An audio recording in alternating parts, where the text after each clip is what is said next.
Welcome back, everyone, to the GGBL postseason action still underway. We are here now in the divisional rounds. We're going to start today's action off with game number 1 of Los Angeles and San Diego, an NL West rivalry.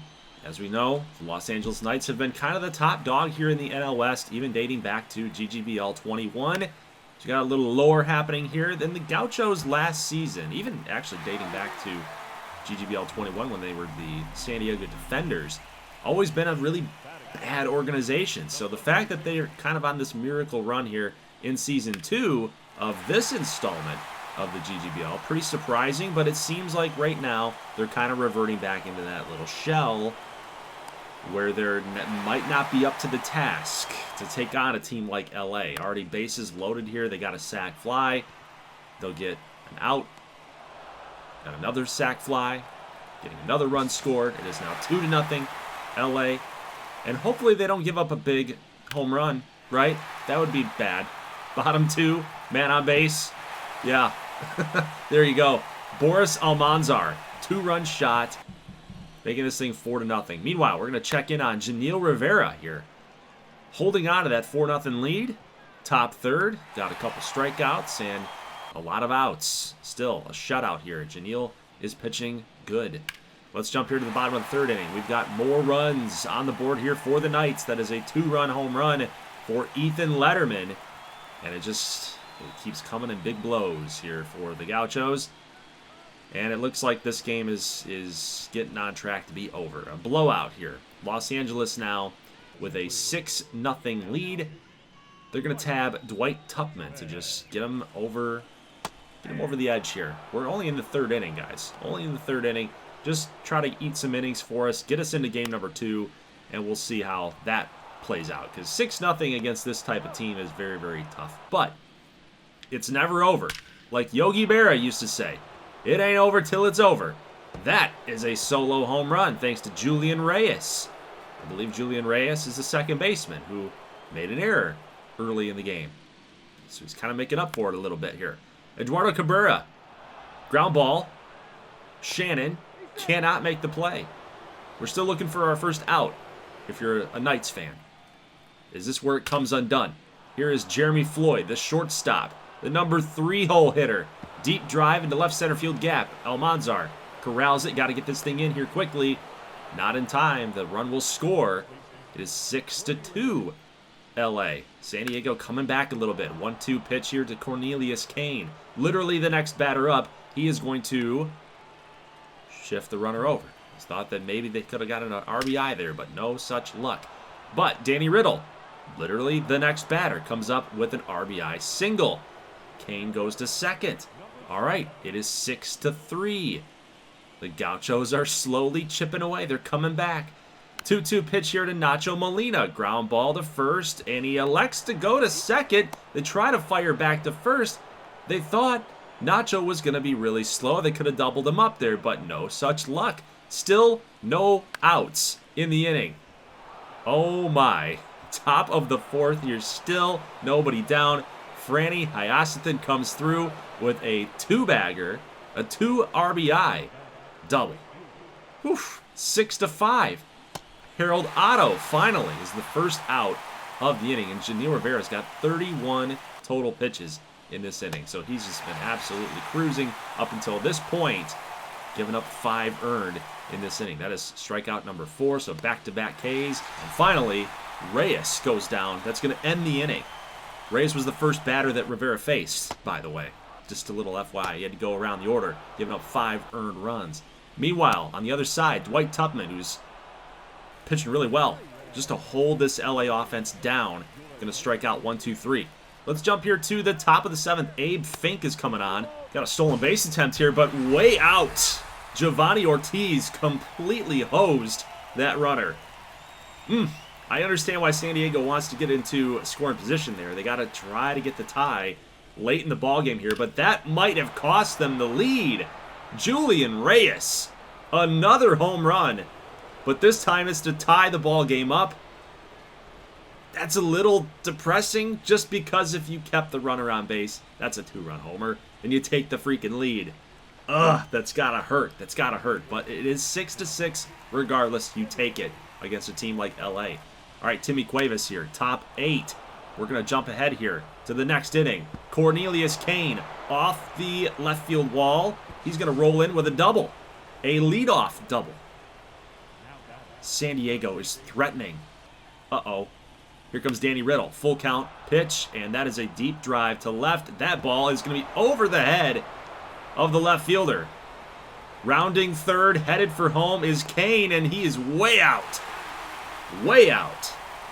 Taking a little bit of a risk there were the Gauchos, and it didn't pay off. Good tag, good relay by the Knights. Full count pitch here to Nacho Molina. He's going to draw a walk from Cuevas. So that sets up a double play opportunity here to go up against the number 7 hitter, Franny Hyasathan. He's going to fly out here to Dwight Mathhouse out in right field. I don't think that they're going to tag here if they don't. So everybody stays put. 2 outs here, late inning. Got to come through with a clutch hit here is Harold Otto. That is a base hit. Oh, up the middle, right past David Bayek. Here comes the throw from Almanzar into home plate, and the run's going to score. San Diego takes the lead now 7-6, and a clutch hit by Harold Otto. Seems to always be coming through with these clutch knocks. He's a guy that I want up the box in those moments. So LA will make a change. They got to go up against Damian Reyes, and that looks to be another base hit here. Yes, extra bases for the Gauchos, rounding third, headed home. 2 runs are going to score. It is now a 9-6 game. And I just think outside of 2 innings for LA, San Diego, like, they couldn't be stopped. Outside of 2 innings, LA wins the game. You know, scoring 6 runs, you should be able to say, like, you know, we scored enough runs to win. But 10-6 is your final score. We'll take a look at the line score, the box score, to see how everybody did. Everybody performed. But you can see up top there, the 3 runs in the 8th, the 5 runs in the 4th. But then, like, after the first 3 innings, LA had 2-2-2. They scored 6 runs in total. After that, they were shut down. So the Gauchos offense, if you're playing them, if you have players in that offense, you guys are loving yourselves right now. You're loving your chances at winning the playoff fantasy challenge. Because, guys, I mean, that offense is legit. Nacho, Molina, Harold Otto. You got Julian Reyes. I think he was up on the board to be chosen from. Cornelius Kane. It's a juicy offense. You want all of that production that you possibly can get. All right, so next game here in the NLDS, we got the Seattle Emeralds taking on the Richmond Goodboys, and it's got a good pitching matchup here of custom prospects. You got James Monroe, who went 15-3 this year, and we don't know Charles's numbers for the regular season, but we do have his postseason numbers. Actually pitched really, really well in the game against the Carolina Blue Sox. So we're going to jump ahead here in the 3rd inning, and James Monroe got another strikeout and another one there to Dan McCullough. Got a couple already here. We're going to the top of the 4th as we see, again, Clayton Hall is really struggling. He's had to face some good pitchers, and now he gets tagged with James Monroe. Very, very tough guy to go get here in game number 1 of the NLDS, but 2 clean innings of gameplay here for James Monroe and for Charles Hemingway. We haven't seen him pop up yet, but now you got a good look here. He's striking out 99 overall. Ricky Holberman, probably the big star here for the Goodboys. And we're going to get out of the 4th inning with still a 0-0 game. Both pitchers really slicing and dicing these guys up here. Full count pitch to Joshua Tora. Top 5, and he goes down. That's number 5 for James Monroe. Still top 5th inning. We've got Damian Campbell up, and he's going to pop up to first base. And that is the end of the 5th. At least the top of the 5th. Let's go bottom 5. And you might notice something there on the box score. There's no hits being allowed for anybody. We have 1 hit for Richmond, no hits for Seattle. I might have jinxed myself. However, Cristobal Reyes, usually in gameplay, I like to say that he's coming through in gameplay a lot. He comes up with some clutch knocks here. That could be a big one here. 2-2 pitch to Scott Gonzalez, and I'm not sure what he was swinging at there, but it was a good pitch by Hemingway. He's going to get another strikeout. 2-2 pitch here on Wilson. He's going to get a nice strikeout there as well. So again, both pitchers just pitching extremely well. They've had their opportunities. Mainly us. We've had more opportunities than Seattle. They still have not had a base runner here. 2-2 pitch to Rafael Irizarry. That's a pop-up into left field, and Reyes will track this one in foul ground, and that's out number 2. Okay, so hey, we might be going into the top of the 7th with a no-no intact, and we will, as long as Vic Flutie makes this play, and he will. So, guys, going to the top of the 7th, Goro Kobayashi, the leadoff hitter, big contact guy, base hit. 2-2 pitch, by the way. Could have gotten him a strikeout. He does strike out often. You try to jam him inside. He often bites at it, so I'm surprised that he was able to wrap those hands around and get a base knock here. Clayton Hall swung on a miss, 1-1 pitch, and Kobayashi, I thought maybe he could have gotten the elbow there. It looks like he extended those hands out 20 miles an hour, almost 21 miles an hour there for Kobayashi. So he does get Seattle in a prime spot to knock him in. Meanwhile, Clayton Hall, another strikeout. Let's go 2-2 pitch here to KAJ, and oh, James Monroe has got him all locked up and out of sorts. That's number 8. 8 strikeouts here for James Monroe against this offense. That's a tough task to do, to complete. But man, he's killing it here. So we will end up walking Josho Tora. Not me, but Richmond. They walk him. Interesting call there. So they set up a force at third, second, or first. So no force at home. They're not going to load the bases. That would be crazy. But James Monroe, pitch count must have just gotten up there just a little too high. I would have liked to have him face Josho Tora, honestly. But we're going to go with Cesar Silva. He's been in 3 games in the regular season and has not come in the postseason yet. And he does a job. Does a job. 1-1 pitch here to Miller. He's going to get him to fly out there to Brady Dunn in right field. And the base hit by Kobayashi doesn't come to haunt us. Doesn't come to hurt us. Number 6 hitter, Reyes, will walk. Scott Gonzalez, number 7 hitter, into the gap. Kobayashi, even with his speed, is not going to get there. That run will score.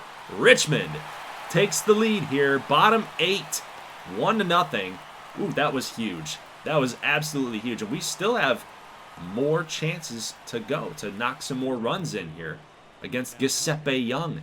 I think we got a good opportunity to do that. Let's go, let's go. Brady Dunn, 1-2 pitch here. Man on third base. That will fall right in front of Josho Tora. It is now a 2-0 game. And once you get into that top of the 9th, oh, jeez. Is this Brady Dunn? Unbelievable! This guy. Dude, why can you not... Every time this man, he does something good, he does something bad. It's you take the good and the bad with Brady Dunn. And meanwhile, you know, okay, what are we doing here? Are we just trying to get to the 8th inning? Kingston, what's going on? Unbelievable. Gets a base hit, then tries to steal and gets picked off. Anyway, guys, so let's jump here to the top of the 9th. Okay, we got 1 down. Clayton Hall draws a walk. So this is not a matchup that I like now. You got Jose Navarre, was pretty much automatic. 57 saves out of 59 opportunities. And look at Clayton Hall. Just churning and burning. He's taking out all those frustrations from the postseason. Can't get on base, finally does, and helps his team out. KAJ with the base hit. So Josho Tora comes up. Full count. He's got an opportunity to do some damage, but that is a ground ball to Altman. Over to shortstop Darius Wilson. Back over to first. That's a double play, and the game is over. Richmond will sneak away. Yes, I'm going to say it. They're going to sneak away with a victory here in game number 1. That got a little hairy there in the top of the 9th, I will say. So Jose Navarre, you know, had to face some of their better hitters. Clayton Hall, Alexander Jr., Josho Tora. But he got it done. Defensively, I thought that was a really great play.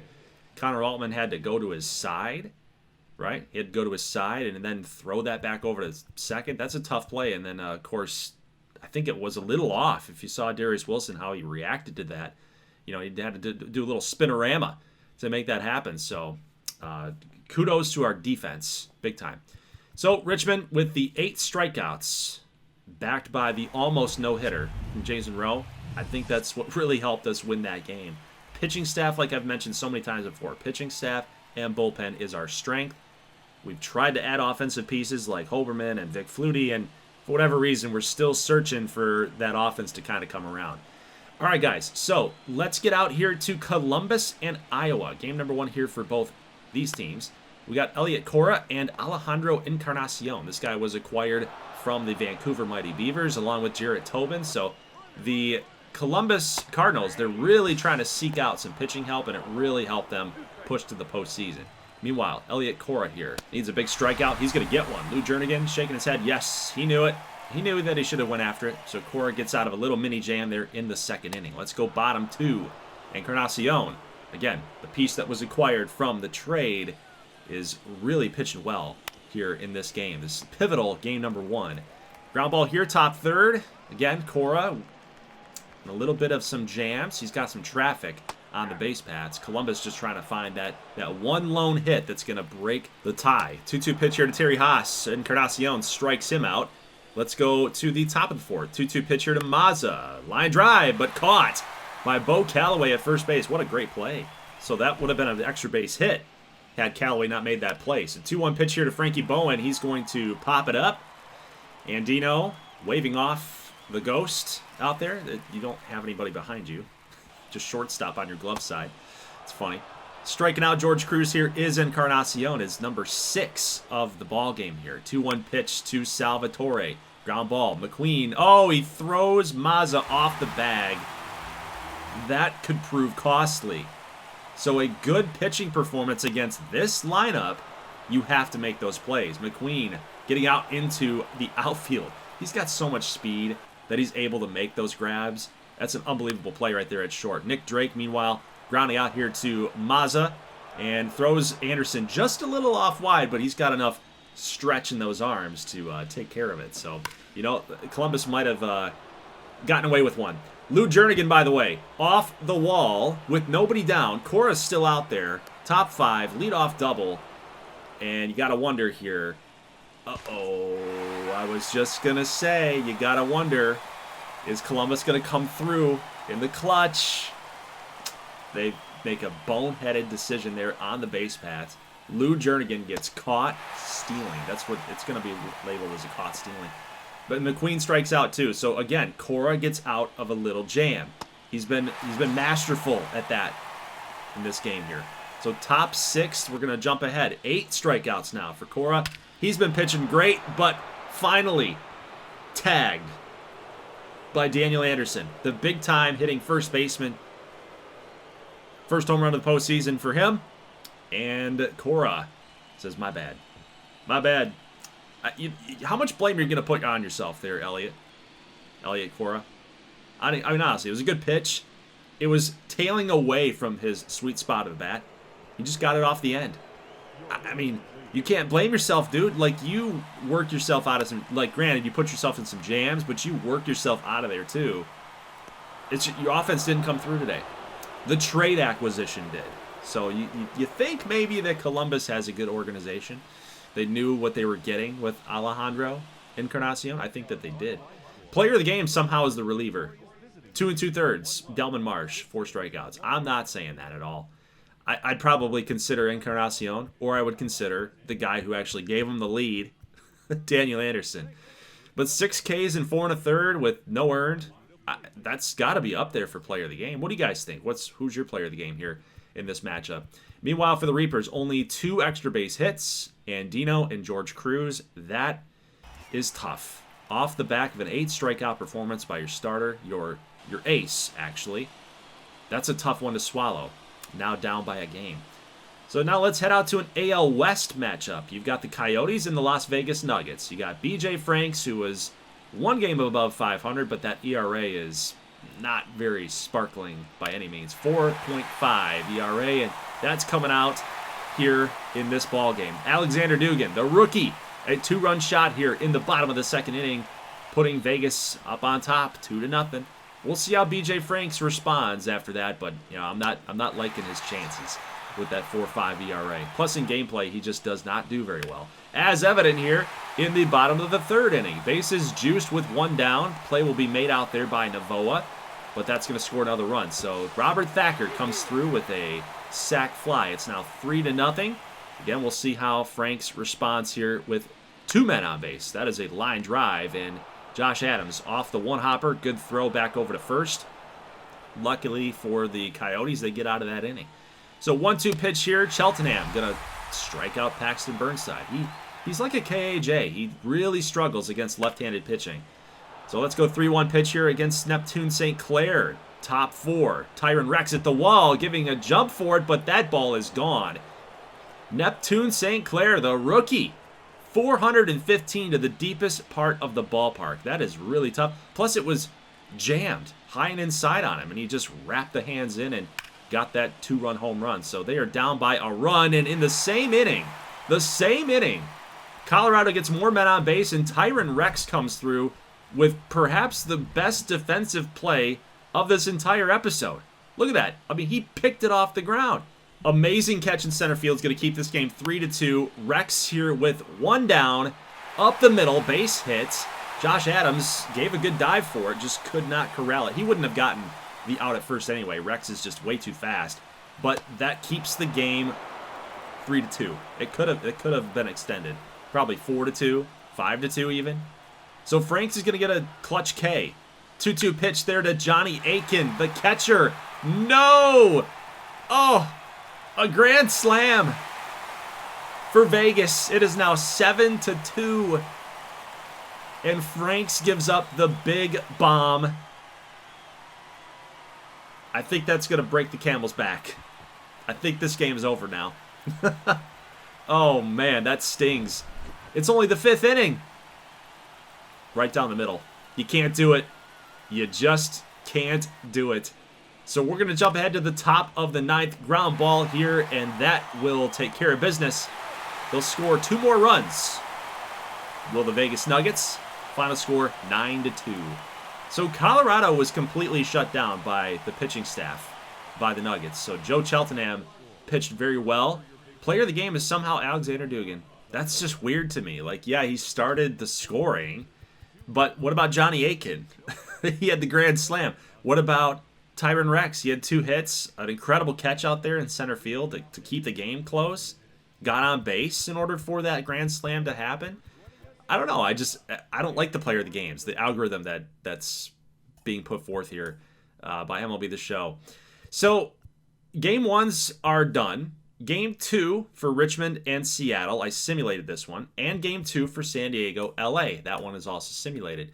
If you guys remember, I'm going to keep repeating it until I'm blue in the face, but like Game 1s we always play, just because you want to set the tone for the series. But Game 2s, outside of the wild card, because you got to win 2 in order to advance, but outside of the wild card, every other Game 2 is going to be simmed, just to kind of either get a team up 2-0 or team's going to tie. If the series is tied 1-1, we'll simulate Game 3 because we have to break the tie at that point. So Game 2s for Seattle, Richmond, San Diego, LA, those are done. Now we kind of know where we're at. Richmond's up 2-0. One more game, and they've clinched the divisional round. They've advanced. The LA and San Diego series is now tied, so we'll simulate Game 3. Columbus and Iowa. Columbus gets another victory here. So they're now up 2-0 over the Reapers. Not a good spot here for the Reapers, I gotta say. Their offense just, they came through in a big way here today. 13 knocks, 2 for Cruz, 2 for Salvatore, a bunch of multi-hit games towards the bottom half of their order.